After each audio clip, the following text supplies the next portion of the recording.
الحمد للہ رب العالمین وصلی اللہ وسلم علی رسولہ الکریم ونبیہ الامین وعلی آلہ واصحابہ اجمعین الطیبین الطاہرین اما بعد فاعوذ باللہ من الشیطان الرجیم بسم اللہ الرحمن الرحیم ان الدین عند اللہ الاسلام ومن يبتغ غير الإسلام دينا فلن يقبل منه وهو في الآخرة من الخاسرين وقال رسول الله صلى الله عليه وسلم الدين النصيحة قلنا لمن يا رسول الله قال لله وللرسول ولأئمتهم وفي رواية ولعامتهم اللهم صل وسلم على النبي الأمي وعلى آله وصحبه وبارك وصل وسلم عليه۔ انتہائی محترم اور قابل قدر ساتھیوں، آج سے جس درس کا آغاز ہم کر رہے ہیں اس میں دین کی بنیادی اہم مہم ضروری مسائل اور مختلف چیزوں کے بارے میں مورخین کی مختلف آراء اور محدثین، علماء اور اکابرین امت کے اقوال اور وہ چیزیں جن کا سمجھنا بہت زیادہ ضروری ہے، انشاءاللہ وہ آہستہ آہستہ بتاتے رہیں گے۔ ہر ہفتے کو انشاءاللہ یہ درس ہوگا، تو ساتھی اس کا اہتمام کریں کہ جو حاضر نہ ہو وہ ہفتہ وار بنیادوں پر اس کو سنیں اور اہم مہم چیزیں اس سے لے کر اپنے پاس جمع کریں تاکہ فائدہ ہو جائے۔ اللہ تعالیٰ نے انسان کو اشرف المخلوقات بنایا۔ انسان اشرف ہے۔ اللہ تعالیٰ نے 18,000 مخلوقات پیدا کی۔ یہ 18,000 مخلوقات وہ ہیں جو کتابوں میں لکھے گئے ہیں اور علماء اس کو بتاتے ہیں، اکابرین امت اس کے بارے میں لب کشائی کرتے ہیں۔ ایک عالم نے کتاب لکھی ہے، اس عالم کا نام ہے کمال الدین دمیری۔ کمال الدین دمیری رحمۃ اللہ علیہ نے ایک کتاب لکھی ہے، اس کا اردو ترجمہ آیا ہے، اس کا نام ہے حیات الحیوان۔ حیات الحیوان میں مختلف جانداروں کے بارے میں انہوں نے بحث کی ہے۔ 2 جلدوں کے اندر مختلف مخلوقات ذکر کر کے ان کے بارے میں تحقیق کی ہے اور ان کی خصوصیات سے لوگوں کو آگاہ کیا ہے۔ ما یعلم جنود ربک الا ہو، سورۃ المدثر 29 پارے میں اللہ فرماتا ہے اللہ کے لشکر کو اللہ کے علاوہ کوئی نہیں جانتا۔ اللہ تعالیٰ کے لشکر اتنے ہیں کہ سینکڑوں ایسی مخلوقات ہیں جن کا کتابوں میں ذکر نہیں ملتا اور کوئی ان کے بارے میں لب کشائی بھی نہیں کرتا اور نہ کر سکتا ہے۔ ایسی ایسی مخلوقات ہے جو اللہ کے علاوہ کسی دوسرے کے علم میں نہیں ہے. اللہ تعالیٰ نے ان سب کے اندر اشرف اور افضل انسان بنائے. انسان انس سے نکلا ہے. دو اقوال ہے انسان کے بارے میں. ایک تو انسان انس سے ہے، اور انس کا معنی ہے محبت، مودت اور الفت. لہذا اگر انس سے انسان کو لیا جائے تو یہ سر تا پا محبت ہی محبت کا مجموعہ ہے. اور دوسرا قول ہے کہ انسان نسیان سے ہے، اور نسیان بھولنے کو کہتے ہیں. اس لیے علماء کہتے ہیں انسان دو چیزوں کا مرکب ہے. ایک تو اس سے خطا بہت جلدی ہو جاتی ہے، غلطی بہت جلدی کر لیتا ہے. اور دوسرا انسان بھولتا بہت جلد ہے. نسی آدم، حضرت آدم علیہ السلام بھول گئے. لم نجد لہ عزما. حضرت آدم علیہ السلام نے جان بوجھ کر غلطی نہیں کی، آدم بھول گئے. نسیان اسی سے ہے. انبیاء اکرام علیہم الصلوات والتسلیمات معصوم ہیں. یہ اہل سنت والجماعت کا عقیدہ ہے.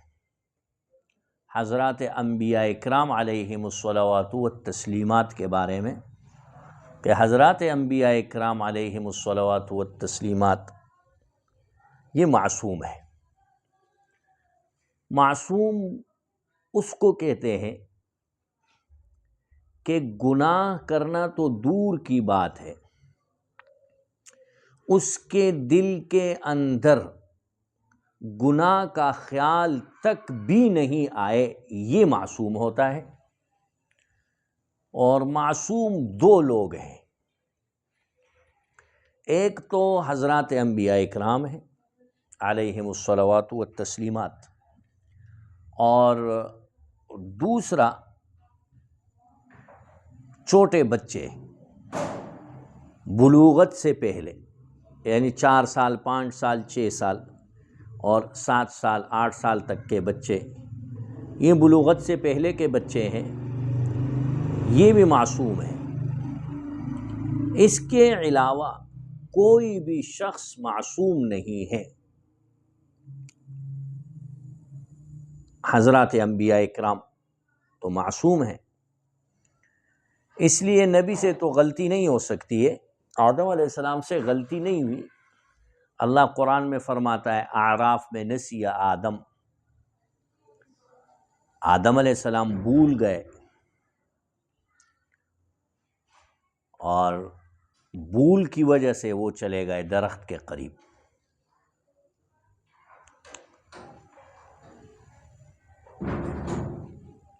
بھول کی وجہ سے درخت کے قریب چلے گئے، اور وہ پل حضرت اقدس نے کھا لیا. تو نسیان وہیں سے ہے. انسان وہی نسیان سے نکلا ہے، اور یہ بھولتا ہے. آدم کو منع کیا اور آدم بھول گئے اور چلے گئے. تو آدم سے بھول ہو گئی، اور اس بھول کی پاداش میں آدم کو کہا اہبطا، یہاں سے اتر جاؤ، اب زمین میں چلے جاؤ. لہذا انسان یعنی حضرت آدم علیہ السلام کو اللہ تعالیٰ نے زمین پر بھیج دیا. تو انسان کے بارے میں یہ دو قول ہیں. ایک تو یہ انس سے ہے، سر تاپا محبت، اور ایک یہ نسیان سے ہے، بھولنے کے معنی میں. انسان بھولتا بہت جلدی ہے. دو چیزوں کا مرکب ہے، ایک خطا کرتا ہے اور ایک جلدی بھول جاتا ہے چیز کو. نسیان اسی سے ہے. اللہ تعالیٰ نے اور بھی مخلوقات پیدا کیے، لیکن انسان کو برتری اور ترجیح حاصل ہوئی، اس لیے کہ انسان بننے کے اندر محنت لگتی ہے، اور محنت یہ بہت مشکل چیز ہے. جو بھی محنت کرے گا اس کو اس کے بقدر پھل ملے گا. اللہ فرما رہا ہے نجم میں وَأَن لَيْسَ لِلْإِنسَانِ إِلَّا مَا سَعَىٰ، اور انسان کو وہی کچھ ملے گا جتنا کہ وہ محنت کرتا ہے، محنت سے زیادہ نہیں. بِقَدْرِ الْكَدِّ تُكْتَسَبُ الْمَعَالِي، امام شافعی کہتے ہیں کہ مراتب اور مقامات، منصب، عہدے یہ محنت کے بقدر ہے. جتنا آدمی محنت کرے گا اتنا ہی اس کو بلند و بالا مقام ملے گا. وَمَنْ رَامَ الْعُلَا مِنْ غَيْرِ كِدٍّ، اور جو بلند و بالا مقامات تلاش کرے من غیر کد، بغیر محنت اور مشقت کیے، اضاع العمر فی طلب المحال، تو وہ اپنے عمر کو ضائع کر رہا ہے ایک ناممکن چیز کو ممکن بنانے میں. ناممکن چیز کو ممکن بنانے میں وہ اپنی عمر ضائع کر رہا ہے. دیکھو بلند و بالا مقامات اور مراتب تو محنت کے بغیر حاصل نہیں ہوتے، اور یہ حاصل کرنا چاہتا ہے. یہ خیالست و محالست کے جنون. اللہ تعالیٰ نے جو انسان بنائے وہ انسان بہت زیادہ باکمال اللہ تعالیٰ نے پیدا کر دیا،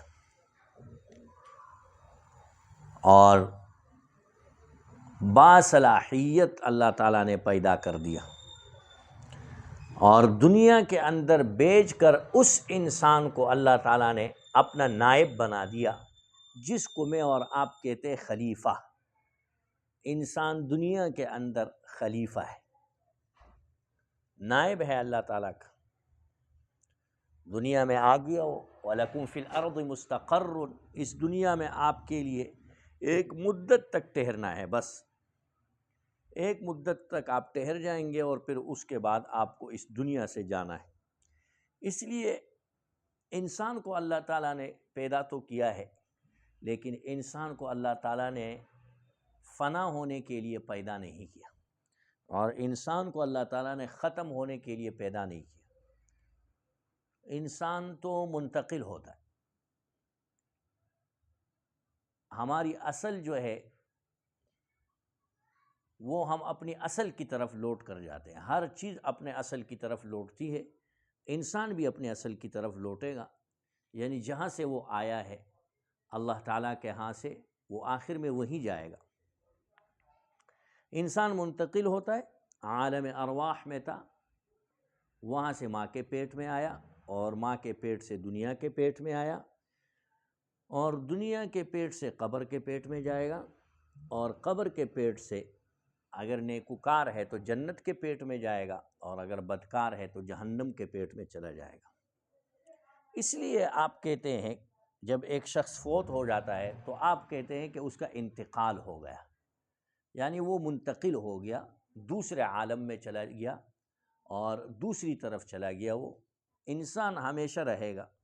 جنت اور جہنم میں جانے کے بعد وہ ہمیشہ ہمیشہ رہے گا، یا تو جہنم میں بد کردار کی صورت میں، اور نیکوکاروں کی صورت میں وہ جنت کے اندر ہمیشہ ہمیشہ رہے گا. اللہ تعالیٰ نے جب ارادہ کیا کہ انسان کو بنانا ہے اور آدم کو تخلیق کرنا ہے تو مشورہ کیا فرشتوں سے، اور فرشتوں سے اللہ تعالیٰ نے کہا کہ انی جاعل فی الارض خلیفہ، میں زمین کے اندر ایک اپنا نائب بنا رہا ہوں، ایک خلیفہ بنا رہا ہوں۔ اس لیے علماء نے لکھا ہے کہ مشورہ کرنا ہر خیر کے کام میں اور ہر اچھے کام کے اندر آپس میں مشورہ کرنا یہ خیر کی علامت ہے اور بلائی کی علامت ہے۔ مشورے سے گریز نہیں کرنا چاہیے اور پرہیز نہیں کرنا چاہیے، چاہے چھوٹی سی چھوٹی بات ہو یا چھوٹے سے چھوٹا کام ہی کیوں نہ ہو۔ اللہ قرآن میں بھی فرماتا ہے کہ امرہم شورا بینہم، سورہ شورا کے اندر اللہ فرما رہا ہے۔ اور حدیث میں ہے من شذ شذ فی النار، جو جماعت سے الگ ہوا، یعنی مشورہ کر کے کام نہیں کیا، وہ الگ تلگ ہو گیا، تو فرمایا کہ پھر یہ سا شخص جہنم میں جائے گا، جہنم کا ایندھن بن جائے گا۔ اس لیے مشورہ ہمارے علماء نے لکھا ہے کہ اچھی بات ہے اور سنت عمل ہے۔ حضرت صلی اللہ علیہ وسلم بھی حضرات صحابہ کرام رضی اللہ تعالی عنہم سے مختلف امور کے بارے میں مشورہ کرتے تھے اور جمع کرتے تھے ان کو، لہذا مشورہ کرنا چاہیے۔ اللہ تعالیٰ نے بھی مشورہ کیا فرشتوں سے، رسول اللہ مبارک بھی صحابہ سے مشورہ کرتے تھے، اور ان دونوں چیزوں میں امت کو تعلیم دی ہے کہ ہر اچھے اور خیر کے کام میں اور بامقصد کام کے اندر مشورہ کرنا چاہیے اپنے ماتحتوں کے ساتھ اور اپنے ارد گرد بیٹھنے والوں کے ساتھ، متعلقین اور محبین کے ساتھ مشورہ کرنا چاہیے، تاکہ اس کام پر پچھتاوا نہ ہو اور خیر کی طرف جائے وہ کام۔ جب اللہ تعالیٰ نے فرشتوں کو کہا کہ میں خلیفہ بنا رہا ہوں، تو فرشتوں نے کہا اتجعل فیہا من یفسد فیہا ویسفک الدماء، آپ زمین میں ایک ایسے انسان کو اپنا نائب اور خلیفہ بناتے ہیں جو اس میں فساد کرے گا اور خون بہائے گا۔ نحن نسبح بحمدک ونقدس لک، باری تعالیٰ ہم تو آپ کی تسبیح اور تقدیس کے لیے، عبادت اور طاعت کے لیے کافی ہے۔ اللہ تعالیٰ نے ان کو کہا انی اعلم ما لا تعلمون، جو میں جانتا ہوں وہ تم نہیں جانتے، میں زیادہ جانتا ہوں اور آپ زیادہ نہیں جانتے۔ جب میں نے ارادہ کر لیا بنانے کا تو اس میں کوئی نہ کوئی حکمت ہوگی۔ اس لیے لکھا ہے علماء نے کہ فعل الحکیم لا یخلو عن الحکمہ، حکیم کا کوئی بھی کام حکمت سے خالی نہیں ہے، یعنی اللہ تعالیٰ کا کوئی کام بھی حکمت سے خالی نہیں ہے، حکمت سے بھرا ہوا ہوتا ہے، لبریز ہوتا ہے حکمت سے، حکمت کا مجموعہ ہوتا ہے اللہ رب العزت کا ہر کام۔ اس لیے آپ یہ کہتے ہیں کوئی بیمار ہو گیا یا کسی کا ایکسیڈنٹ ہو گیا یا کمر ٹوٹ گئی اور ساتھی کہتے ہیں کہ یہ خیر ہو گیا، اللہ کی طرف سے اس میں خیر تھی۔ ایک آدمی بیمار ہے، کہتا ہے اللہ کی طرف سے اس میں خیر ہے۔ ایک آدمی کی کمر ٹوٹ گئی ہے، کہتا ہے کہ اللہ کی طرف سے اس میں خیر ہوگا۔ ایک آدمی کا ایکسیڈنٹ ہو گیا ہے، وہ فیکٹری اور کمپنی ملازمت جانے سے رک گیا ہے، مشکل میں پڑ گیا ہے، بستر پر آ گیا ہے، نماز نہیں پڑھ سکتا، سجدہ نہیں کر سکتا، تلاوت نہیں کر سکتا، ذکر اذکار نہیں کر سکتا، اور آپ کیا کہتے ہیں کہ یہ اللہ کی طرف سے ہے، اس میں اللہ کی طرف سے کوئی نہ کوئی خیر ہوگی۔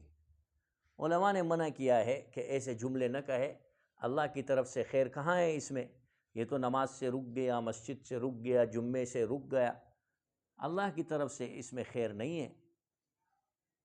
اس لیے علماء نے لکھا ہے کہ یوں کہا کرے کہ اللہ کا اس کام میں کوئی نہ کوئی حکمت اور مصلحت ہوگی کہ یہ کام ایسا واقع ہوگی، اللہ کی طرف سے اس کام کے اندر کوئی نہ کوئی حکمت اور مصلحت ہوگی کہ یہ کام ایسا ہو گیا، خیر نہیں ہے اس کام کے اندر۔ اگر خیر ہوتی تو یہ بلائی کا کام ہوتا پھر۔ اس لیے حضرت صلی اللہ علیہ وسلم نے فرمایا سلوا العافیہ، اللہ سے عافیت مانگا کرو۔ عافیت تو صحت، تندرستی، امن اور سلامتی کو کہتے ہیں۔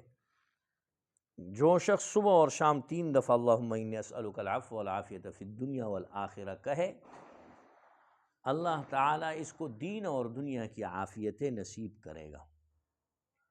اس لیے ترمذی شریف کی اس روایت کے اندر جب صحابی نے آ کر اللہم انی اسألک الصبر، اے اللہ میں آپ سے صبر مانگتا ہوں، آپ نے اس کو بلایا اور آپ نے اس کو کہا یا عبد اللہ سألت بلاء، اے اللہ کے بندے آپ نے اللہ تعالیٰ سے مصیبت مانگ لی ہے، بلا اللہ تعالیٰ سے آپ نے مانگ لی ہے۔ ایسا نہیں کرتے، صبر نہیں مانگو اللہ سے۔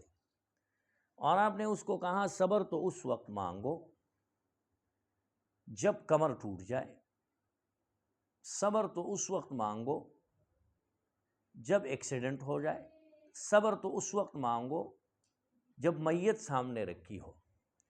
ایسے آپ نے منع کیا ہے کہ ایک آدمی کہے اللہ میں آپ سے صبر مانگتا ہوں، ایسے منع کیا ہے کہ اس طرح کے جملے اور اس طرح کے کلمات وہ نہ کہے، اس سے گریز کرے اور اس سے احتراز کرے، اچھے کلمات اور خیر کے کلمات کہے تاکہ اس سے خیر کے فیصلے متوقع ہو جائے اور اس سے خیر کے فیصلے ہو جائے۔ برے کلمات سے وہ بچنا چاہیے۔ جیسے اب فیشن بن گیا ہے، کچھ نوجوان حضرات اور کچھ ساتھی کہتے ہیں میں بور ہو رہا ہوں۔ میں کیا ہو رہا ہوں بھائی؟ میں بور ہو رہا ہوں۔ یہ جو بور ہے یہ 19ویں پارے میں کنتم قوما بورا، فرقان میں ہے، یہ سورت کا نام ہے سورۃ الفرقان۔ یہ بور کا معنی جو یہاں لکھا ہے یہ ہلاکت لکھا ہے، تباہی اور بربادی کا معنی لکھا ہے۔ یعنی میں بور ہو رہا ہوں تو میں تباہ ہو رہا ہوں، یعنی میں برباد ہو رہا ہوں۔ اس سے علماء نے منع کیا ہے کہ ایسے کلمات نہ کہے۔ جیسے کوئی بیمار ہو جائے، اس کو نوٹ کرے، صحیح ہے، جیسے کوئی بیمار ہو جائے تو کہتے ہیں اللہ اس پر رحم کرے، اللہ اس پر رحم کرے۔ نہیں، ایسا نہیں کہے کہ اللہ اس پر رحم کرے، اللہ اس کو صحت دے، عافیت نصیب کرے، اللہ اس کو۔ ایسا مت کہے کہ اللہ اس پر رحم کرے، رحم تو موت ہے، یعنی اللہ اس پر رحم کرے، اللہ اس کو موت دے دے، ایسا نہ کہے۔ اچھے کلمات اپنی عادت بنائیں اور برے کلمات سے آپ اجتناب کریں۔ اب لوگ ایک اچھے کلمات نہیں کہتے اور دوسرا اگر کہتے بھی ہے تو تلفظ بعض اوقات ایسی کر لیتے ہیں کہ اس سے معنی خود بخود الٹا ہو جاتا ہے۔ جیسے شفا، بہت سارے حضرات جب کوئی بیمار ہو جاتا ہے تو وہ پھر کہتے ہیں اللہ آپ کو شفا دے۔ شفا نہیں کہتے، شفا کہتے ہیں، حالانکہ شفا تو جہنم کا کنارہ ہے۔ اللہ آپ کو شفا دے، شفا کیا چیز ہے بھائی؟ شفا تو جہنم کا کنارہ ہے، شفا نہیں ہے، یہ تو شفا ہے۔ شفا صحت اور تندرستی ہے، امن اور سلامتی ہے اور عافیت ہے۔ اسی طرح بہت ساری چیزیں ایسی ہیں، جیسے یہ بعض حضرات کہتے ہیں، صحابہ کو کہتے صحابہ، صحابہ کو کہتے صحابہ، تو یہ صحابہ نہیں ہے، یہ تو صحابہ ہے، صاحب سے ہے، صحب سے نہیں ہے، صاحب سے ہے، صاد کے اوپر زبر ہے، صاد کے نیچے زیر نہیں ہے۔ صحابہ، صحابہ، صحابہ نہیں، صحابہ اور صحابہ نہیں، صحابہ۔ اسی طرح دیگر کلمات اور الفاظ اس کو ٹھیک کرا لیا جائے اور اچھے جملوں کی عادت بنا لیا جائے۔ خیر کے کلمات کہے، برائی کے کلمات سے پرہیز کرے اور اجتناب کرے۔ جیسے پریشانی آ گئی، کوئی مشکل آ گیا، کاش میں مر جاؤں، تو کتنی بری بات ہے کہ کاش میں مر جاؤں۔ آپ صلی اللہ علیہ وسلم نے فرمایا لا یتمنین احدکم الموت، تم میں سے کوئی موت کی تمنا نہ کرے۔ ایسا نہ ہو موت کی تمنا کرے اور وہی وقت قبولیت دعا کا ہو تو پھر اس وقت آپ کیا کریں گے؟ اگر دعا قبول ہو گئی اور آپ مر گئے تو پھر کیا کریں گے آپ؟ اب تو گھبرا کے یہ کہتے ہیں کہ مر جائیں گے، مر کے بھی چین نہ آیا تو کدھر جائیں گے؟ اب تو دنیا کے اندر آدمی اگر بے چین ہوتا ہے، پریشان ہوتا ہے، تو ایک جگہ سے دوسری جگہ جا تو سکتا ہے، لیکن اگر قبر میں چلا گیا وہ اور وہاں بھی اس کی پریشانی اور بے چینی ختم نہیں ہوئی تو پھر مصیبت میں پھنس جائے گا، اس لیے کہ قبر سے تو نکل نہیں سکے گا وہ۔ جب قبر سے نکل نہیں سکے گا تو پھر وہاں وہ اور پریشان ہو جائے گا اور اس کے لیے ہلاکت ہی ہلاکت ہو جائے گی۔ اس لیے ایسے کلمات اور ایسے جملے جس سے خیر نہ پھیلے اور برائی پھیلنے کا اندیشہ ہو، ایسے جملے اور ایسے کلمات سے احتراز کرنا چاہیے اور ایسے کلمات سے بچنا چاہیے۔ تو اللہ تعالیٰ نے کہا انی اعلم ما لا تعلمون، میں زیادہ جانتا ہوں، فرشتوں کو کہا تم سے، اور آپ اتنا نہیں جانتے۔ اللہ تعالیٰ نے حضرت جبریل کو کہا اے جبریل آپ جائیں اور زمین سے تھوڑی سی مٹی لے کر آئے تاکہ میں آدم علیہ السلام کو تخلیق کروں۔ آدم کو، آدم آدمی سے ہے، آدمی، آدم اور یا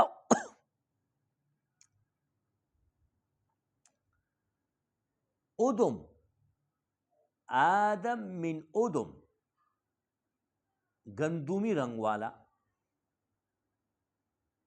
اس کو پشتو میں کہتے ہیں غنم رنگ، غنم کہتے ہیں گندم کو۔ حضرت آدم علیہ السلام جس درخت کے قریب گئے تھے اور جو پھل کھایا تھا، مفسرین کے اقوال میں سے ایک قول یہ ہے کہ وہ گندم کا دانہ تھا جو حضرت آدم علیہ السلام نے بھول کر کھا لیا، اس لیے آپ کا نام پڑ گیا آدم، اور یہ آدمی، آدمی، آدمی آدمی سے ملتا ہے، دل مگر کم کسی سے ملتا ہے۔ آدمی، آدم کو تخلیق کرنے کے لیے حضرت جبریل علیہ السلام کو بھیجا۔ حضرت جبریل علیہ السلام جب زمین سے مٹی اٹھانے لگے تو زمین نے فریاد کی اور رونے لگ گئی اور کہا حضرت اس سے وہ شخص تخلیق ہوگا جس کی نسل آگے بڑھ کر فساد برپا کرے گی، خون ریزی ہوگی، اسی کی وجہ سے دنیا کے اندر بڑے فسادات ہوں گے، لہذا مٹی مت لے جائے۔ حضرت جبریل کو ترس آیا اور حضرت جبریل علیہ السلام واپس گئے اور بارگاہ رب العزت میں عرض کیا خدایا زمین نے بہت زیادہ فریاد کی اور میں واپس آ گیا۔ حضرت میکائیل کو بھیجا، آپ جائیں۔ میکائیل علیہ السلام کے سامنے بھی زمین بہت روئی اور فریاد کیا۔ حضرت اسرافیل کو بھی بھیجا، اور تینوں فرشتے ایسے آئے۔ آخر میں حضرت عزرائیل کو بھیجا، عزرائیل کے سامنے بھی زمین بہت زیادہ روئی دھوئی، لیکن حضرت عزرائیل نے کہا بس اللہ کا حکم ہے، اللہ کے حکم کی عدولی نہیں کر سکتا ہوں میں، لہٰذا مٹی تو میں لے کر کے چلا جاؤں گا آپ سے، آپ جتنے بھی روئے دھوئیں، آپ کے رونے دھونے کا مجھ پر کوئی اثر نہیں ہوگا۔ حضرت عزرائیل علیہ السلام مٹی لے کر بارگاہ اقدس کے اندر چلے گئے۔ جب اللہ تعالیٰ نے دیکھا کہ اسرائیل پر اس رونے دھونے اور فریاد نے کوئی اثر نہیں کیا اور وہ مٹی پھر بھی لے کر کے آ گئے زمین سے رونے دھونے اور فریاد کرنے کے باوجود، تو اللہ تعالیٰ نے حضرت کو کہا اس مٹی سے جو انسان تخلیق ہوگا اس کی روح قبض کرنے کی ذمہ داری بھی آپ پر ہوگی، کہ اس کی روح بھی آپ قبض کریں گے، اس کو ماریں گے بھی آپ پر۔ حضرت عزرائیل علیہ السلام نے عرض کیا بارگاہ اقدس کے اندر، اے اللہ اب تو لوگ مجھے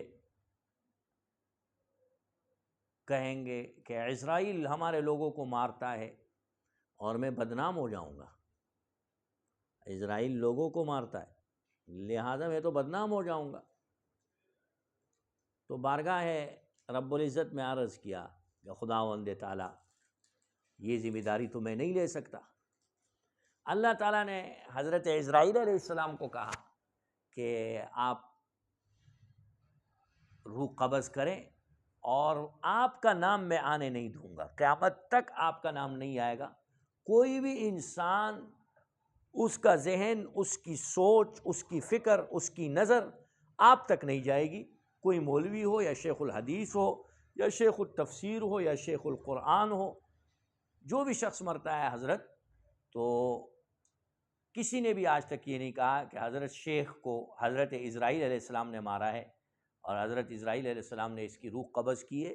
کسی نے بھی آج تک نہیں کہا بھائی یہ بیمار تھا مر گیا، اس کا ایکسیڈنٹ ہو گیا مر گیا، اس کو ہارٹ اٹیک ہو گیا مر گیا، اس کو فلاں کام ہو گیا اس وجہ سے مر گیا، اس وجہ سے مر گیا، اس وجہ سے مر گیا۔ کسی کا بھی ذہن حضرت اسرائیل علیہ السلام کی طرف نہیں جاتا بھائی، کسی کا ذہن بھی حضرت اسرائیل علیہ السلام کی طرف نہیں جاتا۔ تو روح قبض کرنے کی ذمہ داری بھی حضرت اسرائیل علیہ السلام کو دے دی۔ اللہ تعالیٰ نے جب آدم کو تخلیق کیا تو اللہ تعالیٰ نے آدم کو کہا اذهب، اب جاؤ، بخاری میں ہے اللہ تعالیٰ نے آدم کو کہا اذهب، جاؤ، فسلم علی هؤلاء النفر، یہ جو سامنے ایک گروپ بیٹھا ہوا ہے، ایک جماعت بیٹھی ہوئی ہے، ان کو سلام کرو۔ فسلم علی هؤلاء النفر، یہ جو سامنے لوگ بیٹھے ہوئے ہیں ان کو سلام کرو، فرشتے۔ حضرت آدم علیہ السلام چلے گئے اور سلام کر دیا، السلام علیکم۔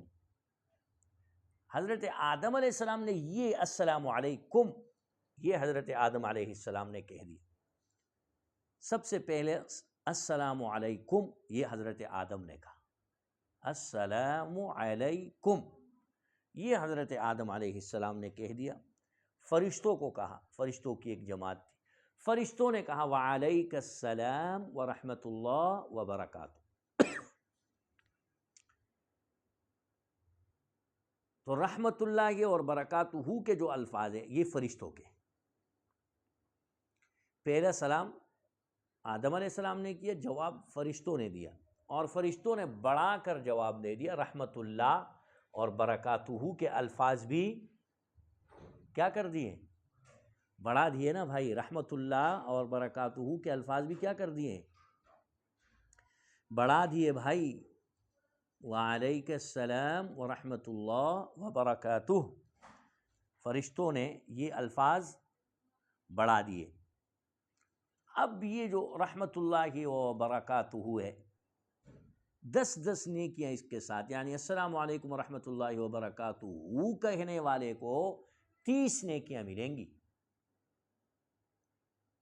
اور جو سورہ نساء میں کہا اذا حییتم بتحیۃ فحیوا باحسن منها او ردوها، یہ جو سورہ نساء میں یہ سلام کا حکم دیا کہ جب تم کسی سے ملاقات کر لو تو اچھے کلمات کے ساتھ پیش آ جاؤ، اور جب وہ تمہیں اچھے کلمات سے ملے تو تمہیں چاہیے کہ اس کے جواب میں تم بھی اس کے برابر یا اس سے اچھے کلمات سے اس کو جواب دے دو۔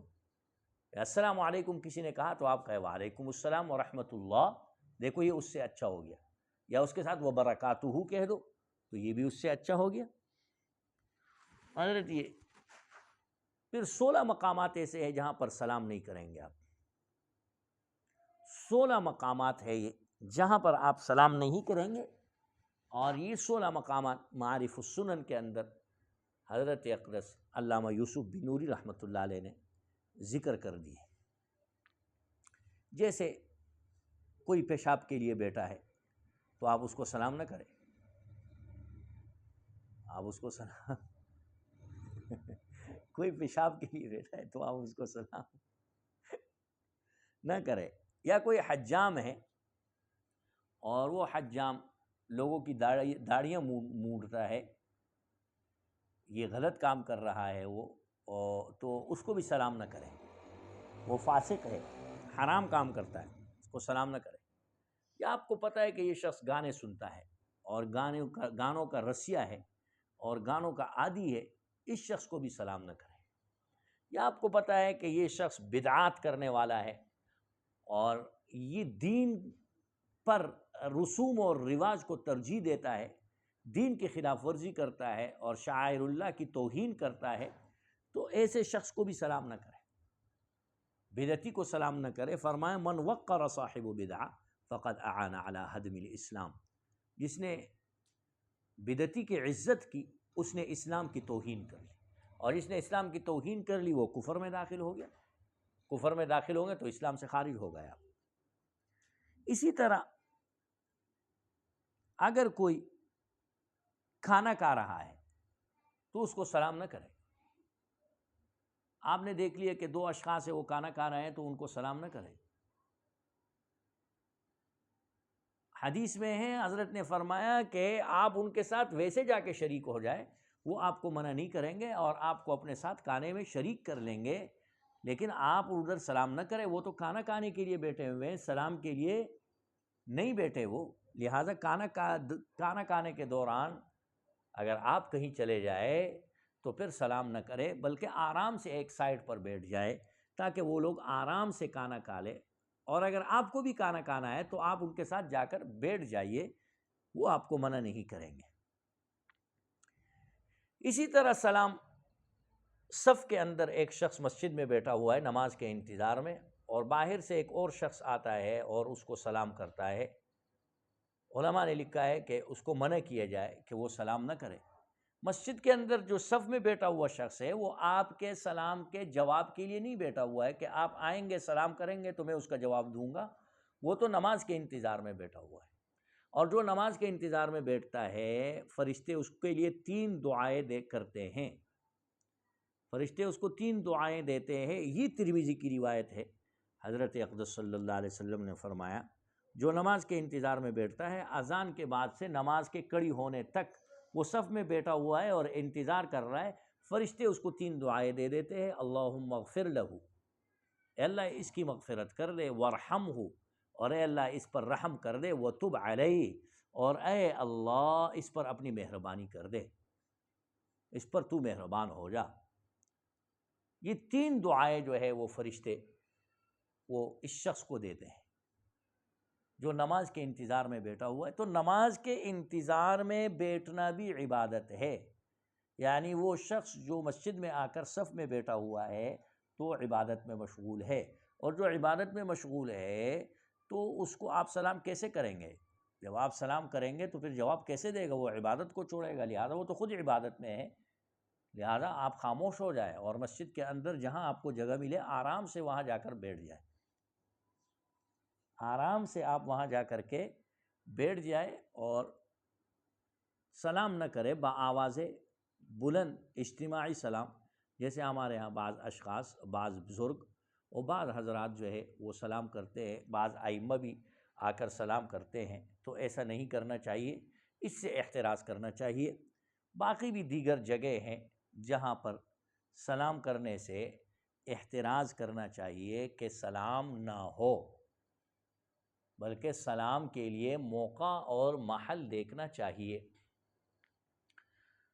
پھر سلام منہ سے کہنا چاہیے، زبان سے وہ کلمات ادا کرنے چاہیے۔ ہاتھ ملانا یہ ضروری نہیں ہے، بلکہ ہاتھ ملانے سے زیادہ ضروری یہ ہے کہ ایک شخص السلام علیکم ورحمۃ اللہ وبرکاتہ کے الفاظ کہہ دے۔ ہاتھ ملانا تو بعد کی بات ہے۔ آپ صلی اللہ علیہ وسلم نے فرمایا لا تتکلموا الا بسلام، یہ پیارے نبی کی پیاری حدیث ہے صلی اللہ علیہ وسلم۔ آپ صلی اللہ علیہ وسلم نے فرمایا کہ لا تتکلموا الا بسلام، تم جب کسی سے بات چیت کرو تو پھر اس وقت تک بات شروع نہ کرو جب تک کہ سلام نہ کرو، السلام علیکم۔ جب سلام کر لو اس کے بعد دیگر امور پر آپ بات چیت کر لیں، دیگر امور پر آپ بحث مباحثہ کر لیں، کسی سے کچھ پوچھنا ہے آپ کو، کوئی سوال جواب کرنا ہے تو سلام کرنے کے بعد آپ یہ سب چیزیں کر لیں۔ سلام جب تک نہیں کیا کسی نے تو آپ کسی کے ساتھ گفتگو نہ کریں، اس سے احتراز کر لیں اور سلام کرنے کو اپنی عادت ڈال لیں۔ پھر ایک روایت میں حضرت صلی اللہ علیہ وسلم نے فرمایا کہ جو شخص سلام میں پہل کرے گا، جو شخص سلام میں پہل کرے گا، ایک روایت میں ہے کہ رسول اللہ مبارک نے فرمایا افشوا السلام، سلام پھیلاؤ، افشوا السلام، سلام پھیلاؤ، سلام کرو لوگوں کو۔ حضرت عبداللہ ابن عمر رضی اللہ تعالی عنہما بازار جاتے تھے، صبح جاتے تھے، جب بازار بند ہوتا تھا پھر آتے تھے۔ صحابہ پوچھتے تھے حضرت آپ نے تو خریداری نہیں کی، آپ کس لیے بازار گئے اور واپس آ گئے؟ حضرت عبداللہ ابن عمر رضی اللہ تعالی عنہما فرماتے تھے میں بازار اس لیے گیا کہ وہاں لوگ زیادہ ہوتے ہیں، رش ہوتا ہے، جب میں غفیر ہوتا ہے لوگوں کا، لوگ خریداری کرنے کے لیے آ جاتے ہیں اور زیادہ تعداد میں آتے ہیں، تو میں نے اللہ کے رسول صلی اللہ علیہ وسلم کو فرماتے ہوئے سنا، حضرت صلی اللہ علیہ وسلم فرمایا کرتے تھے جو آدمی سلام پھیلائے گا اور سلام کو پھیلانے میں پہل کرے گا، فرمایا وہ تکبر سے بری ہوگا، بری من الکبر، تکبر سے بری ہو جائے گا۔ السلام علیکم، السلام علیکم، السلام علیکم، دیکھو السلام علیکم، جان پہچان ہو یا نہ ہو، آپ سے چھوٹے ہو یا بڑے ہو، آپ کی ان سے جان پہچان ہے یا نہیں ہے، لیکن وہ سامنے آ گیا، معزز آدمی ہے، شریف ہے، سنت کے مطابق جو ہے وہ اس کا وضع قطع ہے، تو آپ نے اگر سلام میں پہل کر دیا، اللہ کے رسول فرماتے ہیں کہ جو سب سے بری اور گندی بیماری ہے